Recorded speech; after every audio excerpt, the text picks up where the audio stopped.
안녕하세요. 저는 동북권역 마을배움터의 문성입니다. 저희가 이번에 문화다양성 강의를 3회차를 준비하게 되었는데요. 3회차를 준비하게 된 이유를 간략하게 좀 소개를 드리고자 해요. 그래서 저희가 사실은 여러 모습으로, 여러 모양으로 살아가는 사람들이 많이 있죠. 그리고 하나의 모양으로 규정 지을 수 없는 세상의 모습들이 되게 많아요. 여기 보이시는 것처럼 다양한 모습으로 살아가고 다양한 어떤 생각으로 살아가는 사람들이 많죠. 그런데 저희는 되게 하나의 모습으로 사람들을 규정 지으려고 하고 하나의 방식으로 좀 획일화돼서 살아가는 삶의 방식을 조금 이렇게 추구하는 것 같아요. 저희가 이제 만나는 아이들도 사실 삶의 방식이 하나이거든요. 그래서 그 삶의 방식을 하나를 좀 쫓아가려고 하고 있고 그것이 정답인 것처럼 살아가고 있는데 그러지 않아도 된다는 것을 아이들에게 조금 주고 싶은 마음이 좀 컸어요. 그러려면 저희들부터 좀 규정 짓는 그런 고정관념을 조금 버려야 된다는 생각이 좀 들었고 그래서 나 스스로 좀 깨어있지 않으면 나 또한 나도 모르게 누군가를 좀 차별하고 있는 규정 짓고 있는 차별주의자가 될 수밖에 없겠구나라는 생각을 하게 되었고 그거 안에서 문화다양성이라는 것이 내가 살아가는 삶의 태도를 만든다고 생각이 들었습니다. 그런데 문화다양성이라는 이야기는 많이 들어봤지만 도대체 문화다양성이 뭐지? 라는 생각을 되게 많이 하게 됐는데요. 그래서 저희 마을배움터에서 3회차로 먼저 공부를 좀 해봤어요. 그래서 공부를 하면서 저희가 느꼈던 건 문화다양성은 내가 살아가는 삶을 바라보는 태도를 만드는 것이구나. 그래서 어떤 공부나 학습이 아니라 그것이 나에게 어떤 감수성으로 오는지, 어떤 작동이 돼야 되는지를 조금 알아야겠구나. 그래서 되게 실천이 중요하구나를 느꼈었습니다. 그래서 그러기 위해서 나 스스로를 좀 돌아본 나를 좀 끊임없이 인지하고 노력해야겠구나라고 생각이 들었고, 이 과정을 이제 청소년을 만나는 활동가들과 좀 함께 해보면 좋겠다는 생각이 들었습니다. 그래서 저희가 3강에 그 문화다양성 그 강의를 준비했는데요. 올해는 저희가 코로나 때문에 이렇게 비대면으로 좀 만나게 됐는데, 우선은 3강을 조금 짧게 소개를 드리면, 1강에서는 우리 사회의 어떤 변화, 지금 코로나로 되게 다양하게 지금 변화하고 있는데 그런 변화뿐만 아니라 그 변화 안에서 문화다양성은 어떤 역할을 하면 좋을지 그리고 그런 문화다양성이라는 것들이 어떤 패러다임으로 인해서 변하게 됐는지 그런 변화 안에서 우리는 어떤 것들을 좀 느낄 수 있는지를 좀 이야기 나누게 될 것 같고요. 3강으로는 그런 문화다양성들이 좀 어떻게 실천되고 있는지를 이야기 나눠볼 예정입니다. 저희가 이번에 2020년도는 아까 말씀드렸던 것처럼 코로나 때문에 비대면으로 3강 이 강의를 진행을 하게 되고요. 2021년도에는 이 강의를 바탕으로 실천 워크숍을 진행하려고 하고 있어요. 그래서 저희 3강을 다 들으신 분에 한해서만 2021년도 실천 워크숍을 같이 진행할 수 있게 되니까요. 3강 다 꼭 들어주시면 좋을 것 같습니다. 3강의 이야기를 나눠주실 저희 강사님을 좀 잠깐 소개해드리면 교육과 문화를 중심으로 한 현장 연구를 하는 문화 디자인 자리 대표님이시고요. 현장을 좀 존중하면서 현장의 고민을 같이 들으면서 연구하는 연구자세요. 그래서 최혜자 교수님 모시고 저희가 3강 이야기 들어보도록 하겠습니다. 네, 방금 소개받은 최혜자입니다. 지금부터 문화다양성과 관련되어서 세 차례에 걸쳐서 여러분과 함께 이야기를 나눠보도록 하겠습니다. 첫 시간은 보시는 바와 같이 우리 사회의 변화와 문화다양성의 역할, 문화다양성이 어떻게 전개돼야 되는지에 대한 이야기를 나누는 시간을 갖도록 하겠습니다.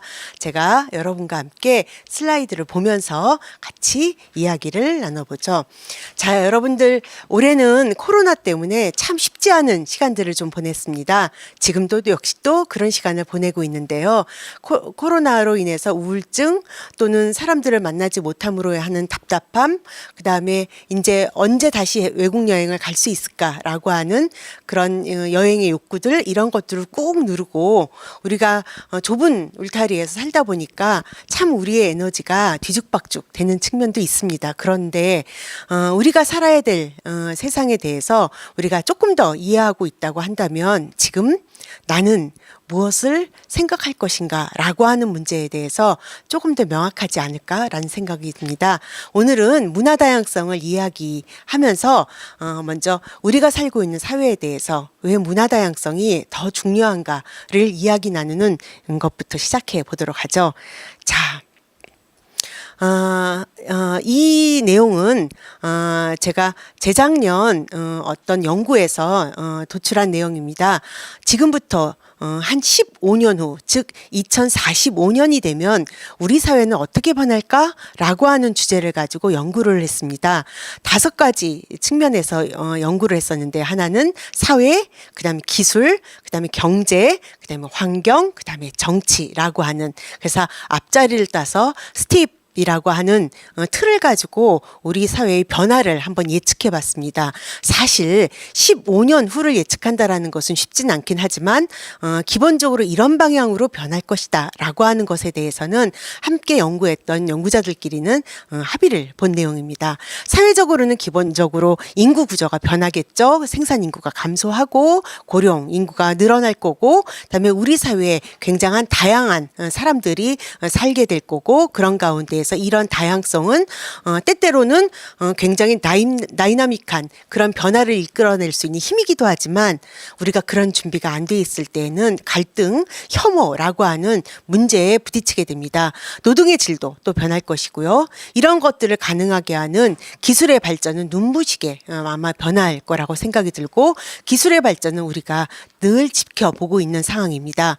경제적으로도 우리가 굉장히 많이 바뀌겠죠. 그동안에 우리가 늘 익숙했던 그런 자본주의 체제에서 플랫폼 자본주의로 좀 더 변화하고, 어디 꼭 직장에 취직하지 않고 플랫폼화 되어서 지금 배달 라이더들이 생활하는 거하고 유사하게 유튜브라든지 아니면 수많은 플랫폼 속에서 내가 활동을 하는 것 통해서 자기의 삶을 살아가는 이런 방식으로 노동의 내용들도 좀 바뀔 거라고 생각이 들고, 굉장히 중요한 거는 환경 문제가 우리 사회에 있어서 굉장히 중요한 화두가 될 거라고 생각이 듭니다. 잘 알고 있죠. 미세먼지, 그다음에 지구 온난화 수준을 넘어서 기후 위기는 임계점에 다다르고 있고, 그다음에 바이러스의 출몰, 재난으로 인해서 우리의 삶은 굉장히 많은 변화를 갖고 있는데요. 바이러스 코로나19가 터지기 전에 저희가 그렇게 좀 진단을 했습니다. 그렇기 때문에 정치적 상황도 굉장히 바뀔 거라고 생각이 듭니다. 국가 체계, 근대 국가 체계가 약화, 위기가 생길 거고, 민주주의가 재설계될 거다라고 하는 것, 지역과 집단의 참여 민주주의가 강화되면서 참여 민주주의를 통해서 내 의사가 발현되지 않으면 이제 국민들이 가만히 있지 않는 이런 사회가 될 거다라는 것들, 그런 가운데에서 수많은 사람들이 자기 욕망을 드러내는 가운데에서 분열, 갈등, 그것으로 인해서 혐오, 이런 문제들이 우리 사회에 전면화되고, 이런 것들을 국가가 감당하기 참 쉽지 않은 그런 사회가 될 거다라고 하는 예측을 했습니다. 네, 우울한 예측이기도 해요. 그러나 한편 가만히 행간을 보면요, 우울하지만은 않아요. 주체가 굉장히 많이 성장할 거고, 그 다음에 우리의 삶들을 규격화시켰던 수많은 힘들은 약화될 거다라고 하는 것들이 명백합니다. 그렇다고 한다면 우리 사회는 어떤 문제를 갖게 될까요? 좀 문제점 중심으로 보면요, 갈등과 혐오가 극대화될 거다라고 하는 것들, 사회 구조가 좀 분화될 거다. 그래서 지금 뭐 이제 우리가 늘 보고 있지만 1인 가구라든지 혼밥, 혼술 이런 얘기한 것처럼 기본적으로 우리 사회를 구성했던 단위들이 점점 미세해질 거다라는 이야기도 했고요. 그다음에 양극화, 이거는 심하다 못해 매우 심하게 될 거고 극대화된다라고 하는 생각들이 들고, 그런 가운데에서 노동의 문제, 그다음에 삶의 문제, 삶의 질의 문제는 굉장히 중요한 수면에 올라올 것이다. 그리고 지구 환경 위기가, 우리가 그냥 내가 이렇게 한들 지구가 깨끗해져, 내가 비닐로 하나를 좀 전략한들 뭐가 달라져, 분리수거 아이씨 이거 대충 이렇게 하는 것 자체가 사실은 우리 지구에 직접적인 영향을 미칠 정도로 매우 민감해질 거다라고 하는 것들에 대해서 이 과제를 어떻게 해결할 것인가라고 하는 고민들을 하지 않을 수 없었습니다. 저는 문화정책을 연구하는 사람 입장에서는 이렇게 사회가 갈등이 심화되고 그다음에 양극화가 심화될 때 정책은 무엇을 할 것인가, 문화는 어떠한 역할을 할 것인가 라고 하는 문제를 좀 고민했습니다. 그런 가운데 다음 장을 잠깐 보면요. 우리가 잘 아시겠지만 코로나19를 만났습니다. 작년 겨울에 중국에서부터 시작해서 1월달, 2월달 우리나라에 퍼지면서 처음에는 이러다가 말겠지라고 했었는데 어마어마한 현상들이 벌어졌습니다. 자, 코로나19가 터지니까 우리가 너무나 당연하게 생각했던 일상들이 너무나 당연하지 않고 그 일상을 견뎌낼 수 있는 정도로 우리가 우리 사회를 지탱해낼 수가 없게 되었습니다.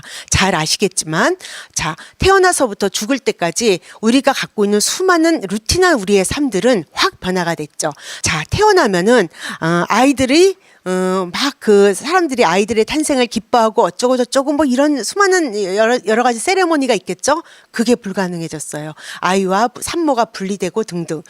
그 다음에 아이들이 학교를 가면 아이들끼리 서로 손잡고 놀 수가 없어요. 다 칸막이 속에 있고요. 중고등학교에서도 학교를 갈 수가 없어요. 근대 국가 체계를 지탱해 냈던 굉장히 중요한 제도가 학교, 군대, 그다음에 교도소라고 이야기를 하죠. 그런데 학교 체계가 굴러가질 않아요. 집에 콕 박혀가서는 온라인으로 뭔가를 해야 돼요. 자, 군대 간 청년들이 제일 불쌍합니다. 군대가 아니라 들어가면은 바깥 세상은 코로나가 많이 나니까 휴가를 나올 수가 없어요. 군대인지 감옥인지 알 수 없는 그런 체계가 됐고요. 결혼할 때에도 마스크 쓰고 결혼하고 50명 이하 사람들이 올 수가 없어요. 직장 생활도 굉장히 많이 바뀌어서 재택근무가 요즘에 굉장히 많이 늘었고요.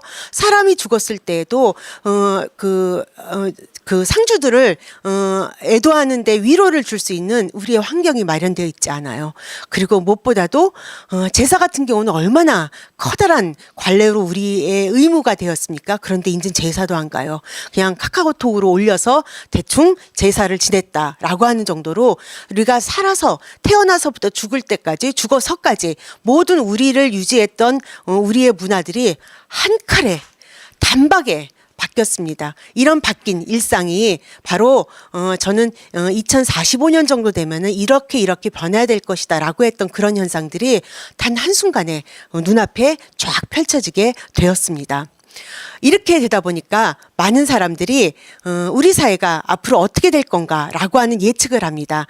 잘 알겠지만은 빅 스마트 시티, 그러니까 빅 스마트 정부가 모든 것을 그 온라인으로 통제하고 또 국가를 운영하는 그런 방식, 그리고 자국 이익이 아주 확대되는 우선주의가 있죠. 그거는 트럼프를 보고 우리가 잘 알 수 있죠. 그다음에 세계화가 좋은 거 아니야. 반세계화 운동들. 그다음에 기업들이 제3국으로 갔다가 이제 유턴해서 자기네 나라 산업을 기본적으로 살려야 된다는, 이러면서 이제 자연스럽게 중요도가 높아지는 게 식량 바이오 산업이 되겠죠. 그다음에 여태까지는 G2, 그러니까 미국이나 중국 중심으로 경제가 구성이 됐다고 한다면 다극화되면서 이렇게 중국에 이렇게 약간 잽을 날리는 그런 호주 같은 나라도, 캐나다 같은 나라도 생기면서 전체적인 세계 체제가 달라지고 있고요.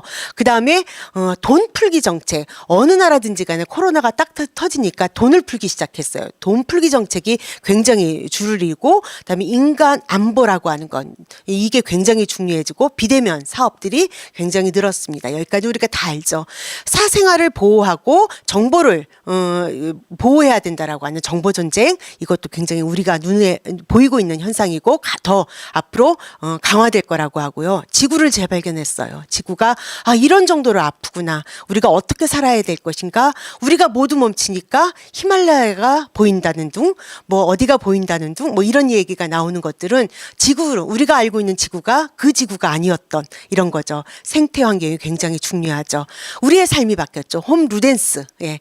우리가 집에 있으면서 뭐 하고 놀까가 굉장히 중요한 문제예요. TV를 보다 별짓을 다 합니다. 요리도 하고 유튜브에 끊임없이 출연하고요. 그다음에 그 화상교육, 원격 교육들, 그다음에 스마트 오피스, 재택을 하니까 스마트 오피스. 그래서 사람들이 다 지저분한 물건을 쫙 앞으로 치워놓고 뒤가 깨끗하게 해서 그다음에 하는데, 한쪽은 지저분하고 한쪽 그 줌으로 사람들에게 노출되는 곳은 깔끔하게 하는 그런 집 구조가 갑자기 생긴다든지, 그다음에 랜선 문화, 또 확장이 됐죠. 그리고 사람들은 도시에서 이렇게 밀집된 데서 못 살겠다라고 해서 탈도시화 현상들, 그다음에 새로운 공동체, 이렇게 조그맣게 신뢰할 수 있는 관계 속에서 작은 공동체들, 우리가 생각했던 것보다 훨씬 더 작은 공동체들이, 신뢰의 공동체들이 만들어지고, 공공기관들이 다 문을 닫으니까 사적인 공간들 속에서 사람들의 만남이 굉장히 활성화되고 있고, 그다음에 전문가들이 귀환하고 있어요. 전문가들이 귀환한다는 것은 꼭 좋은 현상이라고 볼 수는 있진 않아요. 우리가 집단지성이라고 하는 것들이 한동안 굉장히 이 얘기가 됐었는데, 이제는 질병과 관련된 전문가 얘기를 우리가 굉장히 귀담아 듣고, 우리 사회에서 올 한 해 가장 유명한 전문가는 국가방역 질병 정책을 하고 있는 그 정인경 청장이죠. 질병청장인데, 이런 의사들, 전문가들이 귀환을 하면서 이 사람들의 입 하나에 우리 전체가 가슴이 쿵 내려앉다, 희망을 갖다, 이럴 정도로 전문가 시대가 또 오고 있습니다. 이런 변화들이 앞으로 쭉 이루어진다고 해요. 자, 우리가 여태까지 겪었던 이게 일시적인 현상일까라고 했는데, 이게 노말이 된다라고 하는 것들은 바로 이러한 변화들이 이후에도 더 강화될 거다라고 하는 것 속에 우리가 확인할 수 있는 내용입니다. 우리의 삶의 방식이 변하고 있습니다. 어떻게 살 생각을 하고 계신가요? 청소년들을 만나는 여러분들은 지금 나는 무엇을 할까라고 하는 것에 대해서 뚜렷한 답을 갖고 있을까요? 아마 일부는 그러실 수 있겠지만 아마 그렇지 않은 분들이 대다수일 거라고 생각이 듭니다. 하루하루를 살아내는 시간들을 지금 보내고 있겠죠. 물론 저도 마찬가지입니다. 잘 모르겠습니다. 잘 모르겠는데 알고 있는 내용들을 서로 같이 나누는 공론회장은 굉장히 중요한 우리들의 지식의 대피소가 되어 있습니다. 우리가 온라인으로만 비대면으로만 대피할 것이 아니라 우리의 깊은 관계 속에서 우리의 지식들을 서로 나누고 고민을 같이 나누는 온라인 지식의 그 대피소에서 만남이 굉장히 중요한 때라고 생각이 듭니다. 조금 더 가볼까요? 어떻게 해야 될까요? 불안과 혼란이 굉장히 가중됐습니다. 사람들에게 있어서 권력이 제일 통치하기가 쉬울 때가 뭐냐면은 국민들이 불안해하고 있고 공포에 떨 때, 그때가 제일 통치하기가 쉽다고 얘기해요. 근데 우리가 지금 그런 상태예요. 불안해요. 공포에 떨고 있어요. 지금 뭔가 빅브라더가 출연하면은 겁나게 우리를 막 휘말려 들어갈 것 같은 이런 상황입니다. 그런데 잠깐 숨을 멈추고, 그다음에 혼란과 불안을 잠깐 접고 어떻게 해야 될까를 생각해 보는 게 우리의 굉장히 중요한 과제죠. 이런 가운데에서 저는 여러분과 함께 문화 다양성을 이야기하려고 합니다. 제 말이 맞을런지 한번 조금 볼까요? 자, 여러분들, 저는 이 재난 시대에 우리가 어떻게 극복해야 될 것인가, 여러 가지 아마 방법이 있을 거라고 생각이 드는데, 저는 문화적 방법으로 어떻게 우리가 이 상황을 읽어보자라고 하는 얘기를 여러분과 함께 나누고 싶습니다. 여러분, 기본적으로 문화의 속성을 여기 이렇게 보시는 것과 같이 대안성, 다양성, 예술성, 그리고 폐쇄성, 공공성, 지속성, 규정성, 문화에는 그런 거 있죠. 규범성도 있죠. 획일성, 수용성, 자율성, 역동성, 여러 성격이 있습니다. 문화는 하나의 성격으로 말할 수가 없겠죠. 이게 문화의 속성이라고 얘기할 수 있는데요. 그런데 여러분, 제가 이렇게 쑥 써놓은 거 말고도 다른 여러 가지 속성들이 더 있을 겁니다. 그런데 대체로 생각되는 것들을 쭉 적어보니까 이렇게 적었는데요. 맨 위에 있는 대안성의 반대쪽에 보면은 규칙성이 있습니다. 그리고 옆에 다양성, 반대쪽에는 규범성이 있습니다. 예술성, 반대편에는 획일성이 있습니다. 문화에는요, 정반대 성격도 있어요. 정반대 성격도 있어요. 그런데 밑에 있는 공공성, 지속성, 규정성, 규범성, 획일성, 요 성격으로만 문화가 싹 표현되고 있을 때 문화가 어떻게 되어 있을까요? 매우 딱딱하고 우리한테 굉장히 많은 것들을 강요하겠죠. 그런데 위쪽에 있는 것으로 문화가 막 이렇게 속성이 되어 있으면 어떨까요? 예술성, 다양성, 대안성, 역동성, 자율성, 수용성, 이렇게 되어 있으면 문화가 굉장히 역동적으로 변하고 있겠죠. 자, 문화는요, 이렇게 서로 다양한 성격들이 부딪혀요. 부딪히는 거를 창발성이라고 제가 표현을 해봤어요.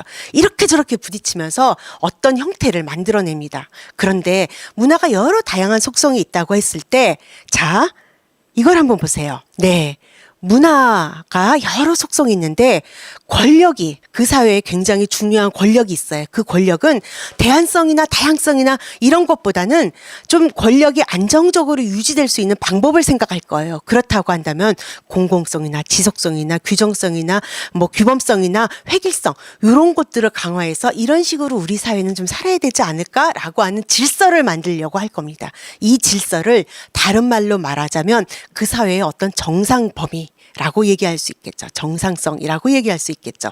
권력은 아무래도 조금 더 안정적이고 그다음에 체계적이고 그다음에 하나로 좀 일관성이 있어 보이는 이런 문화의 속성들이 유지되기를 굉장히 바랄 거예요. 그리고 권력은 그것을 자꾸 재생산하려고 학교에서 그것을 가리키기도 하고 군대에서 그것을 강요하기도 하고 표현이 강요라고 얘기해도 될런지 모르겠지만 그것을 지키지 않는 사람은 어떻게 할까요? 교도소로 집어넣겠죠.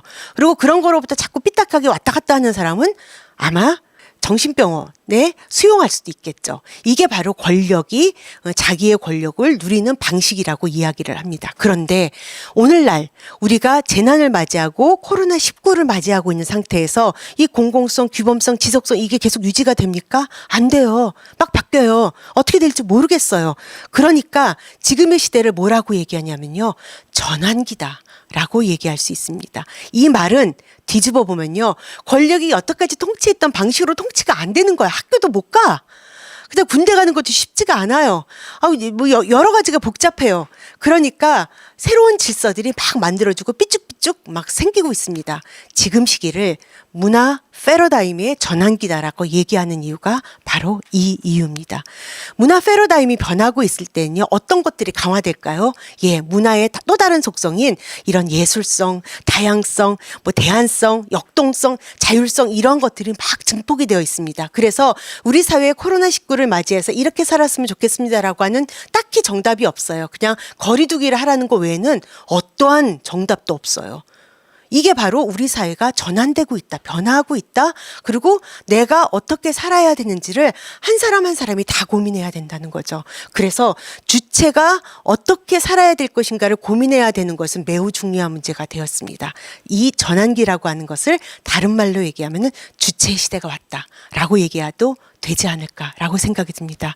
청소년들을 만나는 아마 여러분들은 어떻게 내가 살고 있는 사회와 다른 10년 후, 20년 후를 살아갈 청소년들에게 어떤 이야기를 할 수 있을까 늘 고민이죠. 그런데 중요한 것은 지금 정답이라고 얘기하는 것이 그때 정답이 아닐 수 있다. 그렇다고 한다면 이 변화하는 상황 속에서 자기 근력을 가질 수 있는 청소년들을 우리가 도울 수 있는 방법은 무엇일까라고 하는 것들을 매우 깊게 생각할 필요가 있을 거라고 생각이 듭니다. 조금만 더 가볼게요. 권력은 지금까지 그럼 우리가 알고 있는 권력들은 어떤 권력인지 조금만 더 얘기해 볼게요. 인류 역사와 함께 권력이라는 건 만들어졌습니다. 원시 시대가 있었는데 부족이 만들어지고 그 중에서 짱이 있었고 짱이 쫙 전쟁을 해서 다른 부족을 먹고 뭐 이러면서 기본적으로 권력이 생기고 부족 권력이 생기고 고대 국가 권력이 생겼겠죠. 일정한 방식으로 자기를 계속 복제하기 시작합니다. 이 복제하는 게 뭘까요? 규범이고 교육이고 제도, 그다음에 감시 이런 거를 통해서 복제를 하겠죠. 그리고 그 왕의 권한 또는 그 권력의 권한을 벗어날 경우에는 단호히 어떻게 할까요? 내부나 외부의 적으로 규정하고 처단을 하거나 형벌을 주거나 아니면은 무슨 강압을 하거나 뭐 이렇게 하고 아니 외부의 적일 경우에는 단호하게 전쟁을 치렀겠죠. 이렇게 권력은 내 외부의 질서를 만들기 위해서 내부적으로는 체계를 만들고 외부적으로는 그 전쟁을 불사하는 방식으로 권력을 계속 유지해 왔습니다. 그러니까 이렇게 권력을 유지하려면 아까 뭐라고 얘기했죠? 이 테두리 밖에 벗어나 있는 비정상적인 부분들, 이 부분들을 계속 야단쳐야 돼요. 요렇게 살아야 된다고, 요렇게 살라던 말이야 라는 얘기를 계속 할 수밖에 없어요. 그러면 정상성이라고 하는 우리 사회에서 가장 이렇게 해야지 훌륭한 거야라고 하는 모범적인 그런 삶의 삶의 형태를 만들 수밖에 없었고 그런 가운데에서 배제된 사람을 야단칠 수밖에 없었죠. 권력은 그렇게 자기를 복제해 나가는 방식으로 했습니다. 오늘날 우리가 보고 있는 이 근대 권력들은 대부분 사람들이 갖고 있는 우리 문화가 갖고 있는 수많은 다양성을 억제하는 방식으로 단순화시키고 그다음에 어떤 삶의 방식들을 획일화시키는 방식으로 만들어갔습니다. 그런데 이렇게 해서 만들어진 권력들은요 언제 만들어졌는가? 바로 1800년대, 1900년대 만들어졌고 이런 부분들이 문제가 있는 것 같아라는 문제 제기가 시작된 게 우리 사회보다는 서구 사회에서 먼저 시작됐는데 1990년대라고 합니다. 그때 왜 우리가 동일한 방식으로 살아야 돼? 난 이게 좋은데? 나 대학 안 가고 싶은데? 나는 변호사가 되고 싶지 않고 나는 그냥 자동 타는 쾌감이 얼마나 좋은데 이거 하고 싶은데 정상에서 벗어나는 욕망을 드러내는 세대들이 자꾸 생기니까 당황스러운 거죠. 이런 것들이 굉장히 증폭된 게 80년대, 90년대, 2000년대고 그러면서 우리 사회는 다양성 문제를 수용할 수밖에 없었습니다. 권력에 의해서 억압되어 있던 수많은 욕망들이 해방이 된 거죠. 그러면서 문제의식들이 굉장히 확장이 됐습니다. 그러면 여태까지 권력을 갖고 있는 권력을 어떻게 규정을 할까요? 서구의 학자는 우리 사회는 좀 다룰 수 있지만 서구의 학자는 뭐라고 규정하냐면요. 지금까지 근대 권력의 핵심은 백인, 유럽, 그다음에 기독교, 남성 중심의 권력이었다. 라고 이야기를 합니다. 비기독교는 정상적이지 않거나 좀 미개한 거, 야만적인 거. 남성적 시각에서 보고 사회의 모든 제도는 남성적 논의 방식, 남성적 결정 방식, 남성적 우정 방식으로 만들어지고 그다음에 유럽에 대해서 누구나 선망을 하고 비유럽적인 것에 대해서는 다 시시한 걸로 생각하고 그다음에 백인 중심으로 생각하고 그다음에 유색인종에 대해서는 미숙한 것, 부족한 것, 약한 것으로 생각하는 그런 문화가 있죠. 이것을 서구 사회에서는 오리엔탈리즘이라고 얘기하죠. 그래서 동양의 남성들은 약하고 비굴한 것으로 항상 문학이나 그림에 표시되고 있고 백인 남성들은 당당하고 우람하고 모험적인 그런 것으로 표현되는 것들이 굉장히 많았죠. 디즈니 만화가 주로 대표적인데 물론 최근에 디즈니 만화도 많이 좀 이 시대의 흐름을 받아들이긴 했지만 굉장히 많은 상징과 언어와 이미지가 그렇게 생산이 되어 왔습니다. 그리고 억압의 대상에 대해서 재구성하는 그런 관점들이 많이 만들어졌죠. 뭐가 억압이 되고 있는가를 가만히 보니까 인종이 억압되어 있어요. 유럽 사람이 아닌 사람들. 그다음에 종교도 억압이 되어 있어요. 그다음에 여성도 억압이 되어 있어요. 그다음에 장애 엄청 억압이 되어 있죠. 연령도 억압이 되어 있어요. 그 다음에 성소수성 이것도 억압이 되어 있어요. 그 외에도 많은데 대표적으로 이렇게 봅니다. 그런데 여러분 여기서 잠깐만 제가 6가지를 거론을 했는데요. 이 6가지 중에서 그 옛날에는 제가 어렸을 때만 해도 우리 동네에 죄송합니다. 이 방송에서 이렇게 표현해도 하면 안 되는데 그냥 우리 동네에 미친 니은여가 있었어요. 근데 그 아줌마는 항상 우리가 놀 때 옆에 와서 이렇게 놀기도 하고 그럼 남자아이들이 그 아줌마한테 돌을 던지면 나는 못 던지게 하고 이랬거든요. 물론 이 마을에서 지역사회에서 약간의 편견 그리고 또 아이들의 짓궂은 장난 이런 것들이 있었지만 마을에서 같이 살았어요. 안 보이면은 아줌마들이 니 어디 갔지? 왜 안 보여 요즘에? 하면서 찾아다니기까지 했어요. 함께 마을에서 사는 거죠. 그런데 근대 사회에 들었으면서 장애인을 시설로 그다음에 성소수자를 굉장히 억압하죠. 그래서 스스로 드러낼 수가 없는 거죠.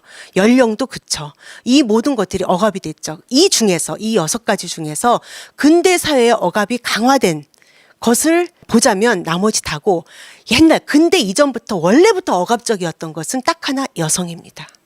여성의 억압은 근대 사회에 더 강화됐다라고 얘기할 수 없어요. 훨씬 전부터. 중세 때도 마녀사냥, 유럽에서 마녀사냥이 있었죠. 한국 사회에서도 그렇죠. 그다음에 고대에도 원시사회 어느 지점부터 여성의 억압은 굉장히 오래된 거죠. 인류 역사와 함께 억압이 된 거고 나머지 부분은 그럼에도 불구하고 한 동네에서 살 수 있는 억압이 기제가 덜 작동했던 근데 근대에 와서 강화된 그런 측면이 있습니다. 그렇다고 한다면 우리가 문화 다양성을 다 똑같이 하나씩 볼 게 아니라 각각이 갖고 있는 맥락을 이해하는 것은 매우 중요할 거라고 생각이 듭니다. 자, 이제 재난 시대를 우리가 맞이하고 재난 시대 속에서 삶의 방식들이 변하고 있는데 어떻게 살아가야 될 것인가?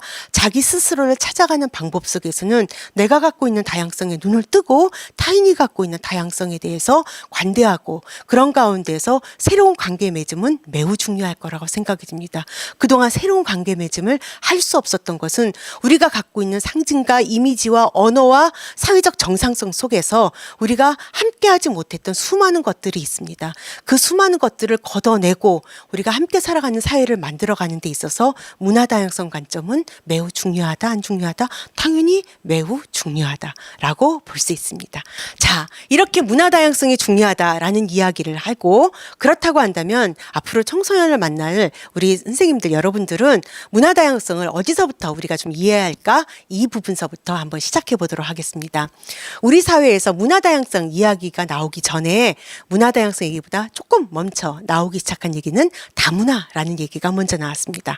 다문화는 언제적 부터 우리 사회에서 정책으로 또는 우리 사회를 규정할 때 이야기됐었을까요?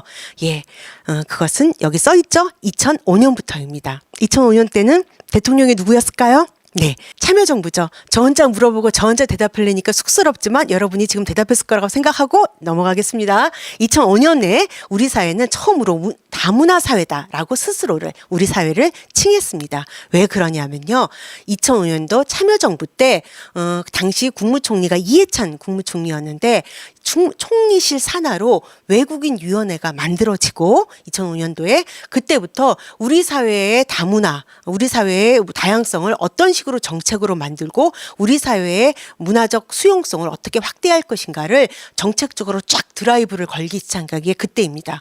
왜 참여정부가 맥락 없이 느닷없이 그때 다문화 사회를 선언하고 다문화 정책을 시작했을까요? 그것은 조금 앞단에 배경이 있습니다. 자, 우리 사회는 아주 5,000년 역사가 있다고 하는데 적어도 제가 한반도에 우리 조상이 언제부터 살았는지 모르겠지만 어쨌든 한반도에 사람이 살고 난 다음부터 한반도는 사실은 굉장히 가난한 땅이기도 했습니다. 그래서 이주 노동을 많이 했던 곳이에요.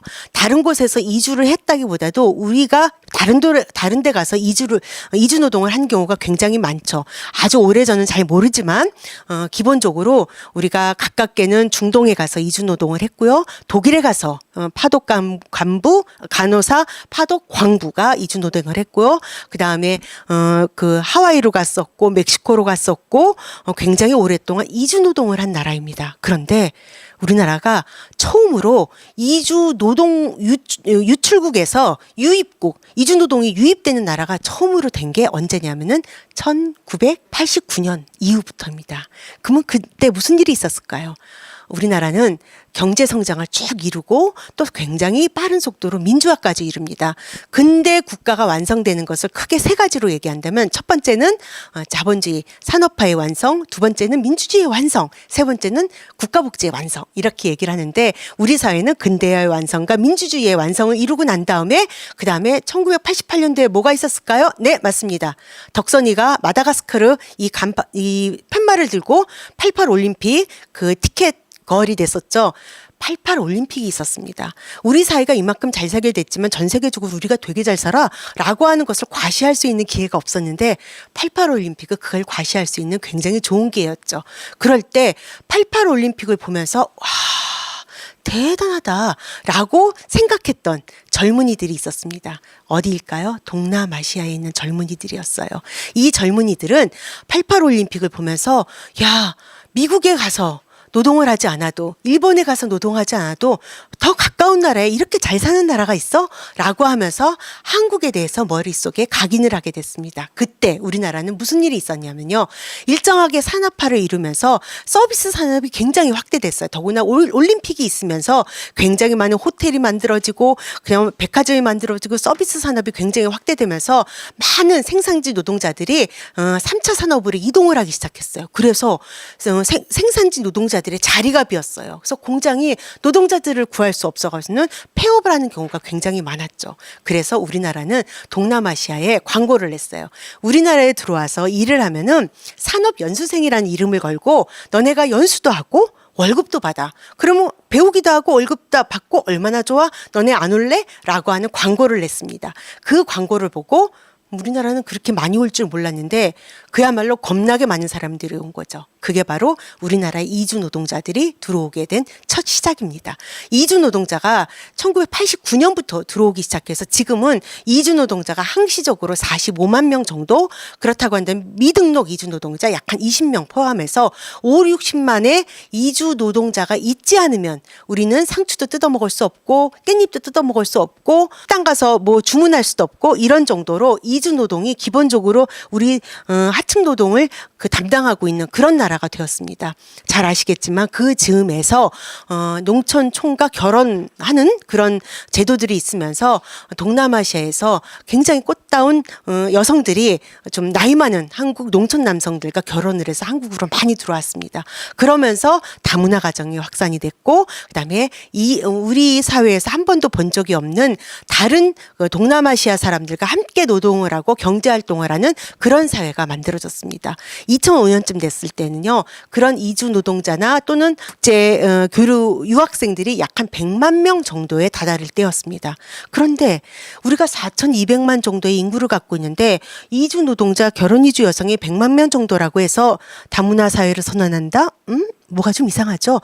이거는 10분의 1도 아니고 20분의 1도 아니고 숫자는 아직 형편없어요. 그런데 왜 다문화 사회를 선언했을까요? 또 한 가지 이유가 있습니다. 그건 뭐냐면 참여정부나 그 바로 전에 있었던 국민의 정부나 굉장히 중요한 생각을 하고 있었어요. 그게 뭐냐면 우리나라는 기본적으로 분단 국가예요. 세계 유일한 분단 국가예요.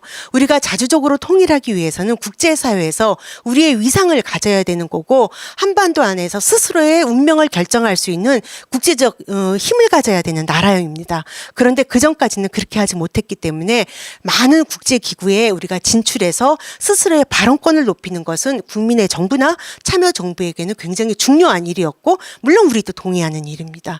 그럼으로써 한반도 운전자론을 얘기하든 아니면 한반도의 스스로의 평화통일의 주축이 되든 그런 역할을 하기 위해서는 국제사회의 동의, 지지, 응원이 필요한데 국제사회에 아무것도 안 하고 그렇게 할 수는 없잖아요. 그래서 국민의 정부나 참여정부는 국제사회에 많은 후원들을 하면서 스스로 국제사회에서 모범적인 국가로서 역할들을 담당하고 있었어요.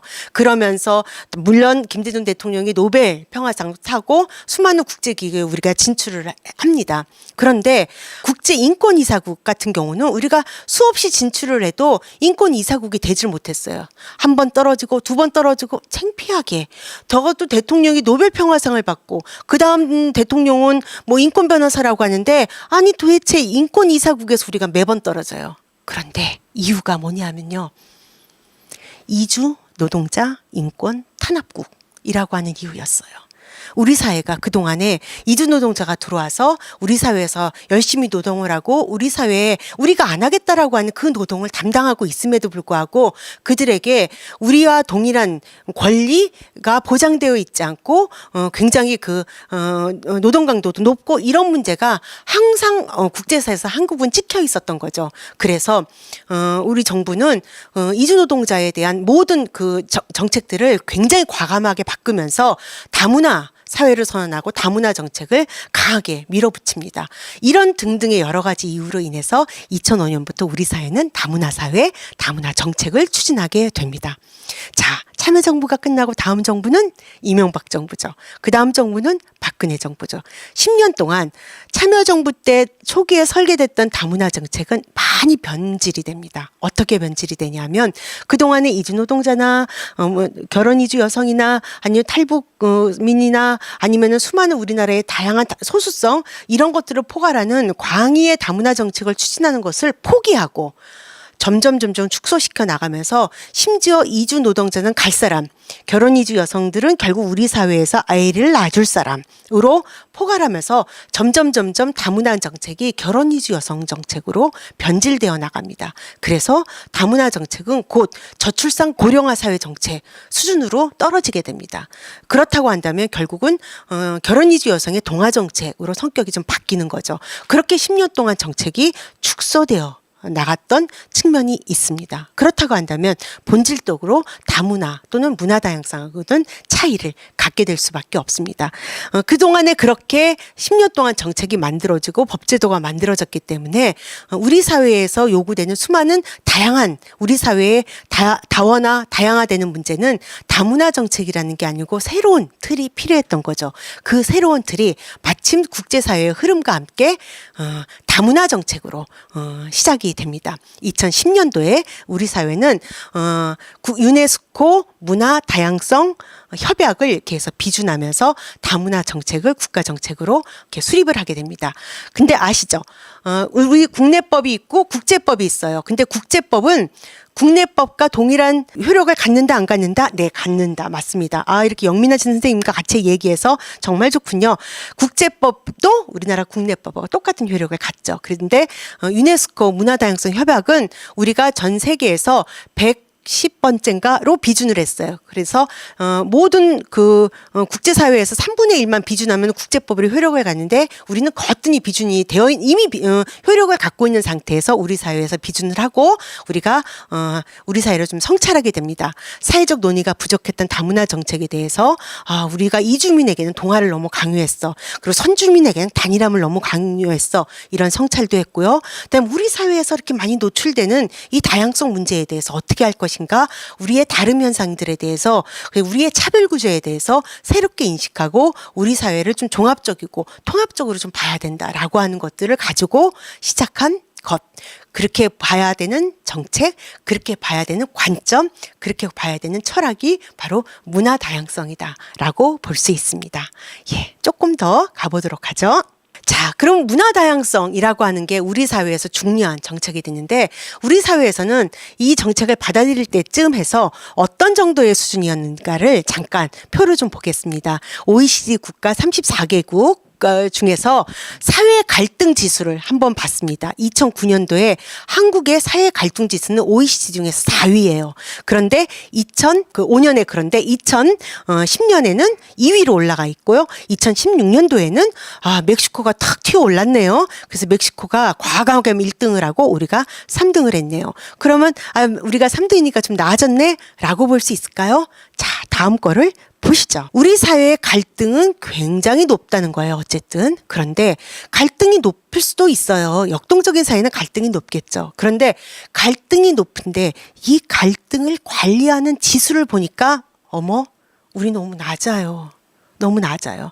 갈등 정도는 높은데 갈등을 관리하는 수준은 낮다라고 하는 것은 무슨 말일까요? 이 사회가 갈등으로 드글드글 끓고 있다는 거죠. 위험하다는 거죠.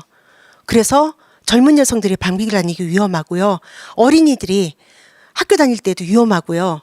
청년들이 살아가기도 위험하고요.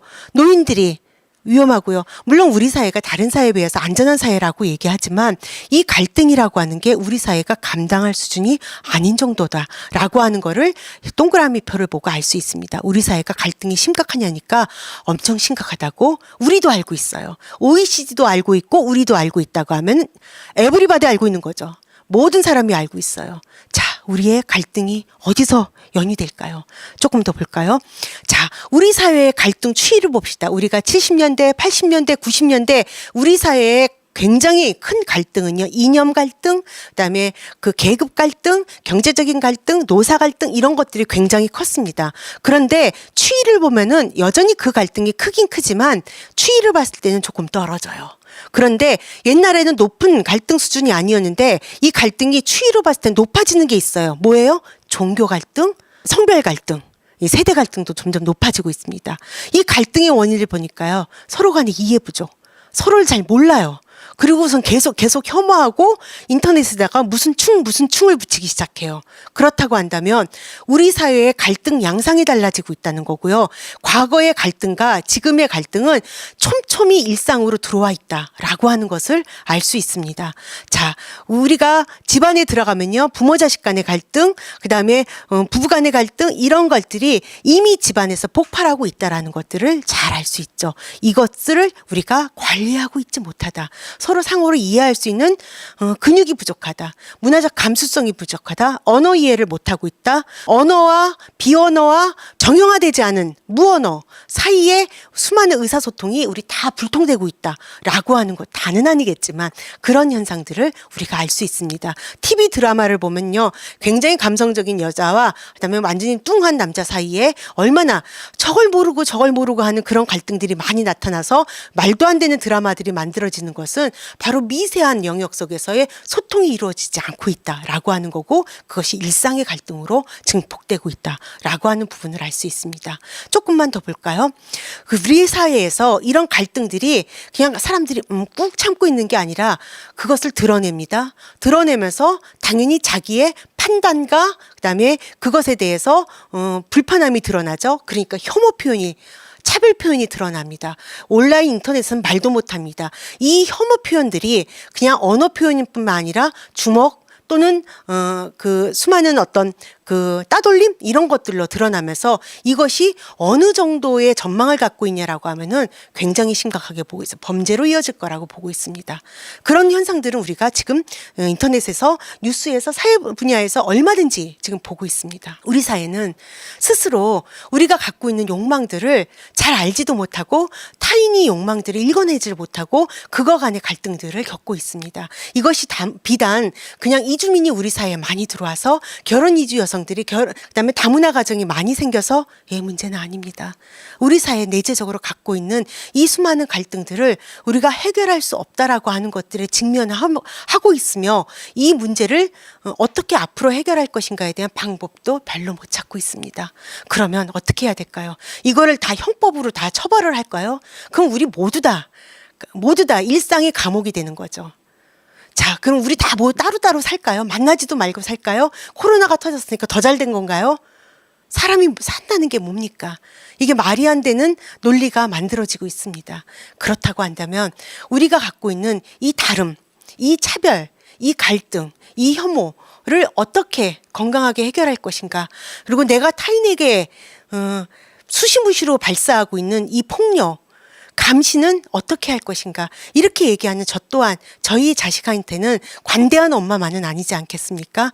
제가 갖고 있는 이 이중성들을 어떻게 드러날 것인가 또한 나의 이중성들을 어떻게 건강하게 사회적으로 표현할 것인가 라고 하는 부분들을 우리 모두 갖고 있는 과제일 거라고 생각이 듭니다. 이 대목에서 문화다양성은 우리의 생존과 관계 있고 우리의 자유와 관계 있는 우리의 공동체의 안녕과 관계 있는 매우 중요한 문제라고 생각이 듭니다. 자, 그렇다고 한다면 수많은 다름에 대해서 우리가 어떻게 대처를 할까요? 이주민 정책은 차라리 쉽습니다. 다문화 정책은요.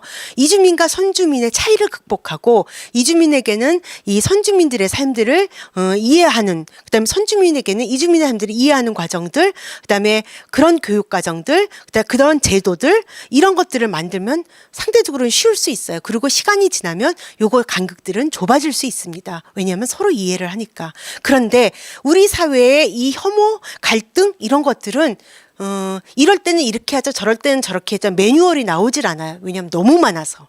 이 많은 것들을 어떻게 매뉴얼로 만듭니까? 즉 그것은 타인에 대해서 내가 어떻게 할 것인가를 바라보는 게 아니라 내가 바뀌어야 되는 문제. 내가 그 많은 다양성을 수용할 수 있는 내 몸을 만드는 문제로 바로 다시 돌아와서 환원돼야 될 거라고 생각이 듭니다. 그래서 문화다양성 정책, 문화다양성 감수성은 바로 어떻게 삶을 바라볼 것인가? 인간은 어떤 존재인가? 세계는 어떤 것인가? 삶이란 어떤 건가? 사람은 어떻게 살아야 되는가? 내가 진짜 원하는 욕망은 무엇인가?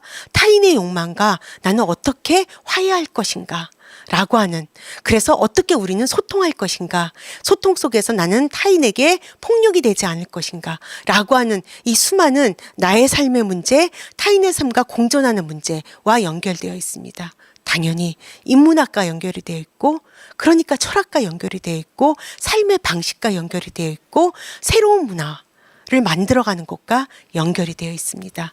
이러한 문제를 우리가 알 때만이 10년 후 오늘을 살아갈 우리 청소년들에게, 20년 후 오늘을 이야기할 청소년들에게 최소한 폭력적인 10년 전을, 폭력적인 20년 전을 기억하지 않아도 되게, 그런 정도는 안 해도 되게 만들 수 있지 않을까. 그리고 청소년들을 만나는, 어린이를 만나는 사람들부터 그런 감수성을 키워야 되지 않을까라고 생각이 듭니다. 저는 지금 여러분과 함께 이야기를 했다고 했지만 말이 이야기지 저 혼자만 떠들었습니다. 근데 사실은 문화 다양성은 머리로 인식한다고 되는 문제는 결코 아닙니다. 그래서 아마 문화 다양성과 관련되어서는 내가 진짜 실제로 나는 그렇게 인식하고 있는데 내 몸은 그렇게 하고 있네 라고 하는 내 안에 수많은 다름을 드러낼 때 이것이 해소가 되고 자기를 이해할 수 있을 거라고 생각이 듭니다. 그래서 문화 다양성은 반드시 강의를 통해서 이룰 수 없다.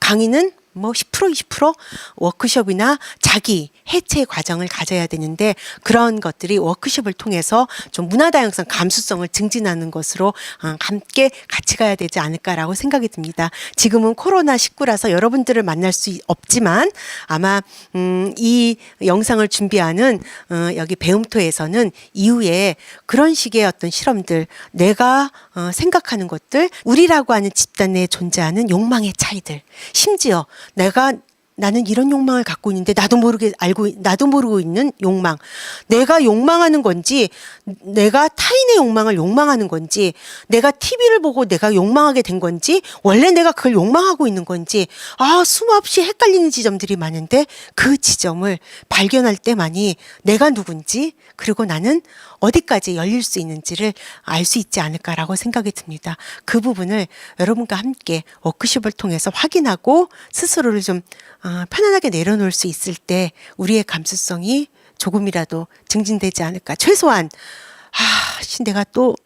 내가 안 그런다고 생각했는데 또 그랬네, 이렇게 반성할 수 있는 우리, 아마 근대적인 질서 속에서 그 문화 속에서 성장하고 배우고 오늘 이 나이까지 먹은 사람들은 아마 이 감수성을 아마 죽을 때까지 익히기는 어려울 거라고 생각이 듭니다.